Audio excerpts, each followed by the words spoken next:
Revelation chapter 11, verse 3. And I will give power unto my two witnesses. The two witnesses are the two kingdoms of Israel. Northern kingdom, southern kingdom.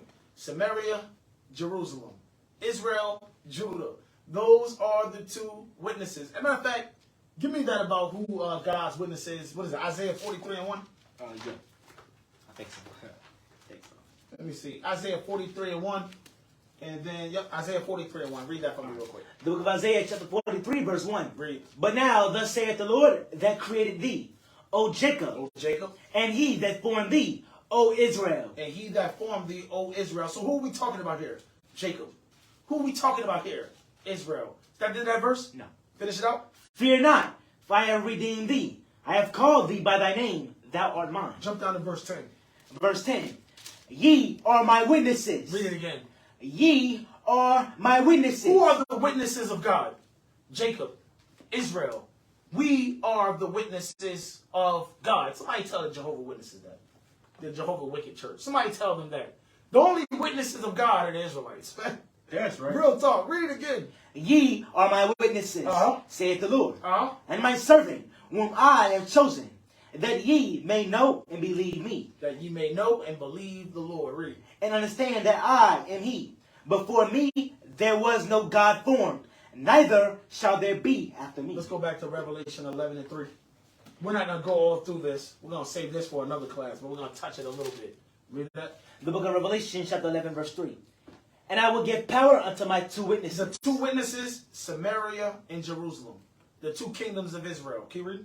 And they shall prophesy 1,260 days, clothed in sackcloth. And they shall prophesy 1,260 days, clothed in sackcloth. When it's talking about 1,260 days, it's talking about 1,260 years. Remember, each day for a year. Give me that real quick in Ezekiel 4 and verse 6. Ezekiel chapter 4 and verse 6. Each day for a year. Read that. The book of Ezekiel chapter 4 verse 6. And when thou hast accomplished them, lie again on thy right side. Read. And thou shalt bear the iniquity of the house of Judah 40 days. 40 days. Read. I have appointed thee each day for a year. I have appointed thee each day for a year. So in Revelation 11 and 3, when he said 1,260 days, it's talking about 1,260 years. What is this talking about? What time period is this talking about? It's talking about what we know today as the Middle Ages or the Dark Ages show. The Dark Ages. What's up? They be in years? Huh? Are they be in years of precept? Oh no, I'm good. We're gonna do this in another class. I don't want to. We'll do this in another class.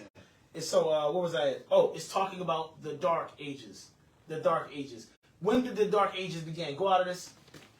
Go out of this. Go back. Go to number 3. Number 3. Yep. Click 1. The Dark Ages began in 193 AD. It was called the Year of the 5 Emperors, yo. Watch this. Let's read this when we good. Let me know when we straight. We good? Read this for me. The year of the 5 emperors. Yeah, the year of the 5 emperors was AD 193. In which 5 men claimed the title of Roman emperor. So, in 193 AD, 5 men claimed the title of Roman emperor. Read. Pertinax. Pertinax. I'm going to read it. Pertinax. Didius Julianus. Oh, P. Diddy. Pesinius Niger. Okay. Claudius Albinus. I wonder why they called him Albinus. And Septimius Severus. It's in the name. It's in the name. You know what I'm talking about? Septimius Severus. This is the year of the 5 emperors. 193 AD. This marks the beginning of what we know as the Dark Ages. The beginning of when black people ruled the world.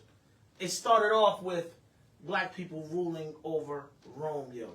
You got Pertinax, Didius Julianus, Pesinius Niger, Claudius Albinus, Septimius Severus. Now, out of all 5 of these, Septimius Severus proved himself to be the most worthy. Septimius Severus is the one who ultimately ended up crowning himself emperor. And Septimius Severus, history tells us that right there was a black man. That's what history tells us, yo. Now, he didn't like the Jews. He didn't like his own people.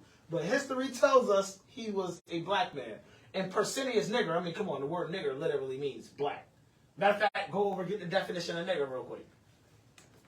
Nigger, black. In parentheses, it says black. So when he was called Persinius nigger, it was called Persinius black. You know, when you read nigger in certain other translations of the Bible, it says black man. Real talk. Go over. We brought that out in classes before. Okay, so now the Dark Ages began in 193 AD. The Renaissance came right after it. Right after it. Read this real quick. Renaissance era, a resource guide. The cultural, artistic, political, and economic rebirth in Europe. The word Renaissance literally means rebirth.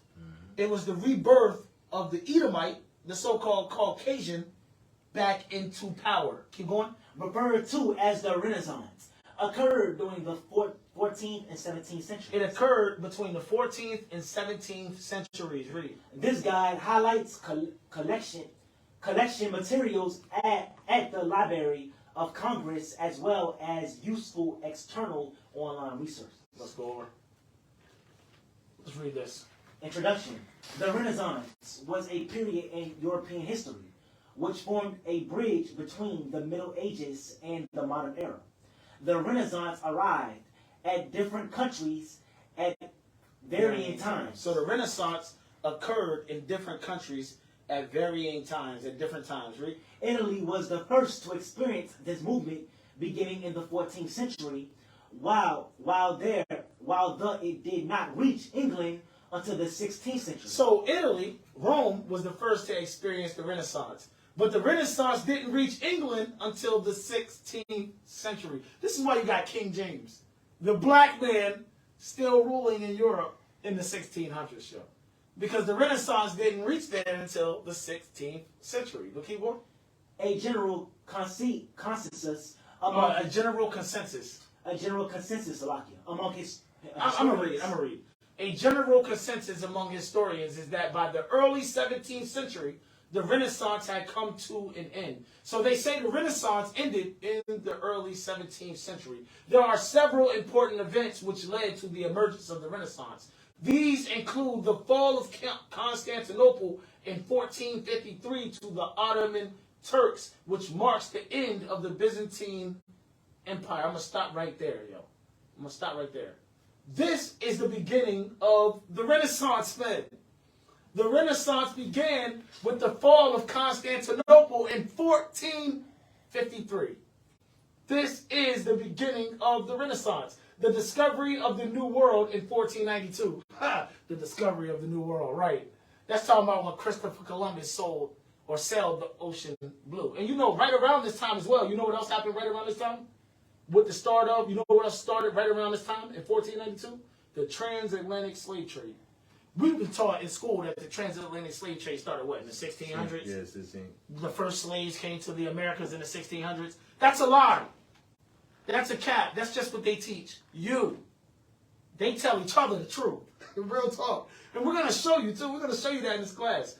It says, the discovery of a new world in 1492, ushering in the age of exploration.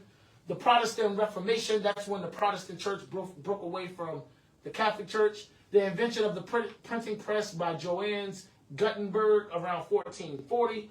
And the revival of classical Greek learning, first in Italy and then in Northern Europe. Go over. Now, the Renaissance began in 1453. The Dark Ages began in 193 AD. So what we did was we took 1453 and subtracted 193 from that. And what did we get? What's the total? 1,260. 1,260. 1,260 years, though. The Dark Ages, the Middle Ages, lasted for 1,260 years. Black people ruled the world for 1,260 years, man. Just like the Bible said. Just like the Bible said. And as we ruled over there in the East, our people, Gad, Issachar, the Northern Kingdom, Hispanics, and Native Indians, they ruled on this side of the world, Joe. On this side of the world. Hey, give me, go over. Is there anything else? No. Nothing else? Hey, go out. Go out. Give me number. What's number 6? Click at 6. Give me number 6. Let's read. Let's read this. Read that. The Moors were the black kings and queens who ruled Europe for over 700 years. He said we ruled Europe for over 700 years. This is history they don't teach in school. Go on. No. Look at these. These are certain pictures